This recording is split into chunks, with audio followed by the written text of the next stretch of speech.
Fala pessoal, estamos começando mais um episódio do Gente que Repete aqui pelo YouTube e pelo Instagram. E olha quem está aqui comigo, nosso ex-colaborador Patrick, ele que trabalhou conosco no setor de sublimação e depois foi trabalhar como gerente de operações aqui da Repete. Depois decidiu seguir novos caminhos e vai contar um pouco da sua trajetória a partir de agora. Patrick, seja muito bem-vindo ao nosso podcast.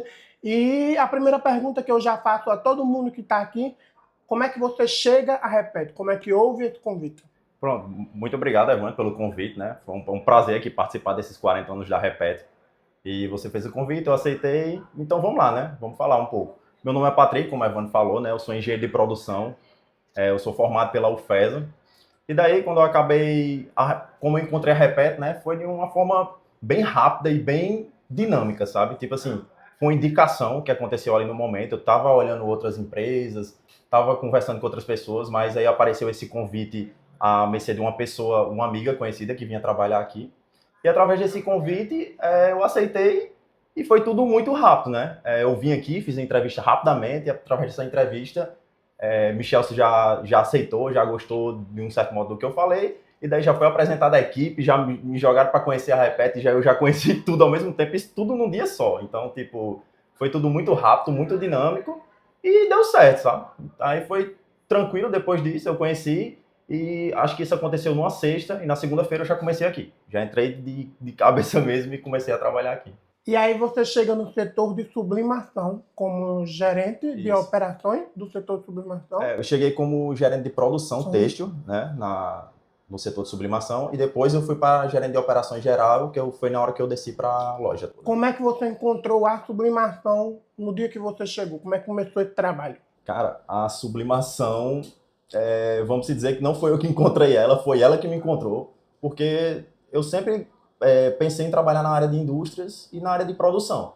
Só que apareceu essa oportunidade de trabalhar na área de sublimação. Eu não tinha experiência na área, foi uma coisa muito nova para mim. Falar da sublimação, eu fiquei sublimação, tipo, vamos, né? Tipo, eu entendo de produção. A sublimação, querendo ou não, é produção. Então, eu aceitei o desafio. Na hora mesmo eu fui conhecendo na hora como é que funcionava. Eu já fui conhecendo máquinas quando cheguei aqui. Então, foi tudo, como eu disse, muito dinâmico. Mas foi tranquilo, né? Eu cheguei para trabalhar na área de sublimação, não conhecia, mas aprendi muito rápido e para mim foi tranquilo porque se você entende de produção, se você entende da área de produção, você consegue trabalhar tranquilamente em qualquer setor. Qual é o maior desafio que você encontrou lá no setor de sublimação, logo assim de cara que você chegou e teve que trabalhar esse desafio constantemente? Tiveram alguns desafios, não foi só um, mas tipo assim, eu acho que o desafio maior foi unir os setores, né? Porque a sublimação é um setor que existe é um macro setor, não é um setor grande, e ele existe pequenos setores, né? Então ele existe microprocessos dentro desses setores, que são o setor de design, existe setor de impressão, existe setor de costura, de calandra. Então, quando eu cheguei aqui, esses setores trabalhavam separadamente, sabe? Tipo assim, era meio que polos separados que iam acontecendo. E eu acho que o meu maior desafio foi unir essas pessoas para que elas trabalhassem de forma contínua. Então, fazer com que o trabalho dos design cooperasse 100% para não atrapalhar a impressão, e depois da impressão passasse para o setor de sublimação, né, onde ia fazer ali, calandrar, e ela não atrapalhasse também, para na hora não atrapalhar no corte, para quando chegar na costura o material tá completo, né, não tá faltando, não tá com erros. Então, esse foi o maior desafio quando eu cheguei aqui. E fazer as pessoas, né, porque você trabalha com pessoas, além de setor, são pessoas ali 100%. Então, você fazer essas pessoas entenderem que ela precisa trabalhar 100% para que ela possa ajudar o setor próximo, querendo ou não, é um pouco difícil, né? Mas foi um desafio inicial, demorou meses, né? Demorou alguns meses para me conseguir, mas, tipo, quando conseguiu, foi tudo muito fluido, ficou a produção 100%, então ficou tudo muito tranquilo, foi muito positivo. Quais foram as mudanças que você acha que foram significativas que você implementou junto com a equipe, que você lembra com gosto até hoje? Quando eu cheguei, além dessa mudança de fazer essa união da equipe, que para mim eu acho que foi primordial, porque eu acho que se não tivesse acontecido ela, as outras seriam bem mais difíceis. Mas, tipo, eu sempre trabalhei muito na comunicação. Então, eu sempre procurei, desde que eu cheguei, fazer com que as pessoas, elas trabalhassem em comunicação entre os setores, né? Então, eu desenvolvi checklist para as pessoas. Eu desenvolvi junto com uma equipe de consultoria que também estava trabalhando aqui na época, checklist para as pessoas verem o que é que está certo e o que é que está errado. A gente trabalhou com o método Kanban para costura, porque eu percebia muito que na costura, quando chegava lá em cima, elas não sabiam qual era a sequência, então ficava muito perdido, sabe? Aqui é muito dinâmico, acontece muita coisa ao mesmo tempo, né? Então, de uma hora chega pedido, outra hora você está fazendo um pedido, já chega outro por cima que é para passar na frente já, porque então, tipo, as pessoas ficavam muito perdidas nesses pedidos, então acho que a minha maior mudança e melhor, assim, que eu fiz em relação a isso foi fazer essa comunicação, em relação a desenvolver um método Kanban, desenvolver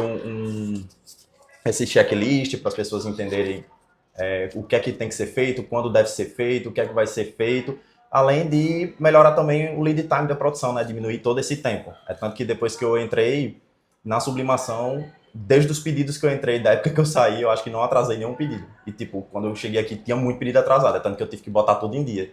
Então, basicamente, foi isso, sabe? Tipo, diminuir esse lead time, essa comunicação entre as equipes, e também algumas coisas pontuais, né? Como o método Kanban, que é um quadro que eu acho que ainda tem lá em cima, né? Eu não fui conferir, mas eu acho que ainda tem lá em cima que eles usam, e alguns métodos de comunicação. E aí a gente vai fazer um bate-bola, jogo rápido. Eu vou fazer uma pergunta e você responde com uma palavra bem rápida. Repete em uma palavra. Experiência. Seu primeiro dia na Repete. Foi tranquilo. Sublimação ou produção geral? Sublimação. Ser líder é Inspirar. uma qualidade sua. De organização. Um defeito. Eu acho que paciência. Porque é que às vezes eu quero tudo muito rápido, sabe? Eu acho que seria mais ansiedade, né? Porque eu quero que as coisas fiquem prontas rápido às vezes quando tinha muita coisa, então acho que a ansiedade se encaixa melhor. Patrick é chefe ou líder? Líder. Planejar ou resolver na hora? Planejar sempre. Como é que Patrick lidava com os prazos curtos que aqui na Repete sempre tem? No início foi vamos dizer, um baque, assim, né? Porque as pessoas falavam, né? Quando eu chegava aqui, comentavam muito, acho que é uma coisa que mais comentavam. Tipo, você vai ver que as coisas não é como você quer, não adianta você planejar. Então as pessoas às vezes falavam pra mim que planejar era errado. E eu ficava, tipo, sem entender por que planejar é errado, né? Porque sempre eu planejei, sempre eu trabalhei de uma forma planejando tudo. E as pessoas achavam que é errado porque vai chegando coisas toda hora e vai botando na frente. Só que mesmo assim existe um planejamento. Existe planejamento, existe um replanejamento. Então, o início foi difícil, porque eu tive que botar na cabeça das pessoas que planejar é interessante, é necessário, e daí a partir disso foi ficando tranquilo. Mas no início, assim, era complicado, porque, enfim, as pessoas achavam que tudo que tinha que chegar tinha que botar na frente, tinha que fazer, não existia um diálogo, né? Tipo, vamos conversar com o cliente. É tanto que quando eu cheguei aqui eu já pegava, sempre os designers, quando chegavam um pedido, eles já falavam comigo. Porque antigamente não, chegavam os designers, escolhiam a data e ia direto para a produção. E não combinava com a produção. E aí, quando chegava lá em cima, estourava na produção, porque às vezes tinha 1000 coisas para entregar num dia, aí você adicionava mais 1000. Aí, tipo, ficava muito complicado. Então, meu objetivo e meu trabalho foi fazer que as pessoas entendessem que o planejamento era bom e que isso iria ajudar. Então, no início foi complicado, depois ficou tranquilo, porque as pessoas começaram a entender, ficou bem E tranquilo. aí você recebe o convite para sair da sublimação e assumir a gestão de operações da loja inteira da Repete. Como é sair de um setor só para uma coisa mais ampla? E foi desafiador. Foi desafiador porque foi uma coisa que aconteceu muito rápido, né? Eu estava na sublimação e daí da sublimação foi solicitado, conversado com Patrícia Michels para eu assumir as operações gerais da loja, né? Então, tipo, eu desci de um setor que era redondinho, ali naquele cantinho ali que eu tinha trabalhado já há um tempo, já tinha um certo tipo de experiência porque eu já estava alguns meses lá, e me jogaram na loja, solto na loja, que existe muitos processos, né? Tipo, na sublimação, você aprende um processo e esse processo ele vai virando um ciclo, né? Vai sempre arrodeando daquela mesma forma, independente do tipo de material, vai acontecer daquela forma. Mas aqui não. Aqui já existia, além do setor de sublimação, o setor de aplicação, oficina, a parte de Vanubi ali de Acabamento. acabamento, impressão, a parte dos design. Então, fora as pessoas, né? Eu tinha muito mais contato diretamente agora com os clientes, né? Então, quando acontecia algum problema, eu tinha que resolver, além de ter a parte externa. Tinha eventos que eu também ficava responsável. Eu dividi muito essa parte com o João me ajudou muito, né, na época, então a gente dividia muito isso, mas tipo, muitas vezes eu tinha que ficar externo. Aí às vezes a produção aqui meio que parava. Aí eu voltava para a loja. Aí acontecia algum problema na parte de fora. Então, tipo assim, tinha dia que eu ficava rodando com o carro indo e voltando da empresa, correndo para um evento, correndo para o outro, e depois voltando para a empresa também para ajeitar a produção. Mas eu achava interessante, bem gratificante, porque é a área que eu me formei eu achava interessante mesmo. E o que é que você trouxe de aprendizado dessa parte de liderança para a sua vida? Rapaz, eu aprendi muito que a ser um bom líder. Eu já trabalhava muito com liderança, tanto que quando eu era da época da empresa júnior, né? Eu já fui da empresa júnior da UFES e quando era da empresa júnior eu ganhei até um prêmio voltado à liderança. Sempre gostei de trabalhar muito. Eu nunca gostei de ser um chefe, nunca gostei de mandar. Eu sempre gostei de entender o lado das pessoas. Então, sempre quando eu trabalhei, desde que eu cheguei, eu procurava muito entender. Eu chegava nos designs, conversava com os designers quais eram as dificuldades. E daí eu ia para o outro setor perguntar, depois do design, o que seguia, qual era o próximo setor, a impressão, quais eram as dificuldades, tentava entender, chegava lá em cima. Então, sempre fui buscando conversar e ser um gestor amigo, né? Existem vários tipos de liderança. Eu trabalhava muito na liderança democrática, né? Que eu escutava, eu dava a minha opinião, mas a gente sempre estava num consenso. Às vezes, sim, a pessoa precisava ter uma liderança mais autocrática, mandar, porque não existe você só escutar, escutar, escutar. Uma hora, sim, aparece uma urgência e você tem que se impor mais. Então, raramente eu fazia isso, mas quando era necessário eu fazia. Então, isso aí passou para toda a loja, né? Eu trabalhei na gráfica também, teve muitas coisas para mudar e foi um setor bem tranquilo também, comparado aos outros setores. Eu acho que foi um setor que eu me adaptei muito bem, porque as pessoas me acolheram de uma forma absurda. Por mais que na sublimação eles me acolheram muito bem também, na gráfica também eu me dei muito bem. E na loja também, como se, né? Quando eu comecei a conhecer todos, conversar com todo mundo, então tudo ficou muito tranquilo, sabe? Às vezes eu conseguia tudo na base da conversa, então não precisava ordenar nada. Às vezes eu chegava lá em Vandúbia, só conversava com ela, ela resolvia uma coisa para mim, às vezes eu chegava no design, às vezes chegava cliente estressado, então porque tinha acontecido alguma coisa, eu tava apressado, porque enfim, muita coisa acontecendo ao mesmo tempo, então acontecia de forma tranquila, só conversando. E aí surgem novos caminhos, você sai da Repete, o que é que Patrick está fazendo hoje? Pronto, hoje eu tenho uma sociedade com uma empresa de consultoria, então, que também é na área de produção, né? A gente ajuda outras empresas a fazer a mesma coisa que eu faço aqui na Repeta, ajuda empresas a produzir mais, ajuda empresas a trabalhar nessa gestão dessas empresas, né? Melhorar 100%.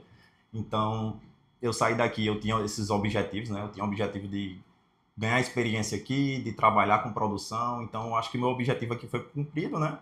E daí eu apareceu novas oportunidades, novos horizontes, e aí eu fui atrás de novos sonhos, né? E aí agora eu tô bem também. Eu tô fazendo um trabalho aqui onde eu faço todo em várias empresas ao mesmo tempo agora.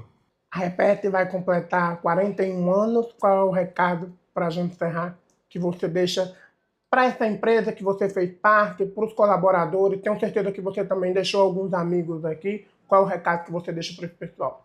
Eu quero dizer que continue seguindo o sonho de vocês, né? Se o sonho de vocês forem trabalhar aqui, se vocês tiverem o objetivo de continuar 100% aqui, vocês se esforcem, estudem e melhorem. Sempre busque cargos de liderança. É muito interessante você ser gestor. Eu vejo que muita gente aqui tem a capacidade de ter cargos de liderança e às vezes ficam com medo. Então, tipo, vão atrás, consiga, trabalhe. Aqui é muita experiência, você vai ganhar muita experiência. Se você não se adaptar em um setor, procure outro setor. Às vezes a gente não se adapta na sublimação, mas às vezes vai para a gráfica e se identifica, ou vai para a aplicação e se identifica. Então, tipo assim, é muito amplo aqui dentro. Se você não se adaptar em um canto, procure outro. E a Repete é isso, sabe? A Repete é experiência, trabalhar, é para quem realmente quer trabalhar. Gente, não é fácil. Indústria, o setor de indústria não é fácil. Mas foi uma experiência absurda, sabe? Que eu obtive aqui dentro e eu tô levando para toda a minha vida. E é isso. Patrick, muito obrigado pela entrevista, que você Obrigado a tenha você. muito sucesso aí na sua vida profissional. Sempre que der, apareça aqui na Repete. Gente, e é isso. A gente encerra mais um Gente que Repete deste domingo. Você pode encontrar essa e outras entrevistas no Instagram, no @Repete Digital, e no YouTube também, no @Repete Digital. Eu desejo que sua semana seja maravilhosa. Um beijo na família e a gente, claro, se encontra no domingo que vem. Tchau!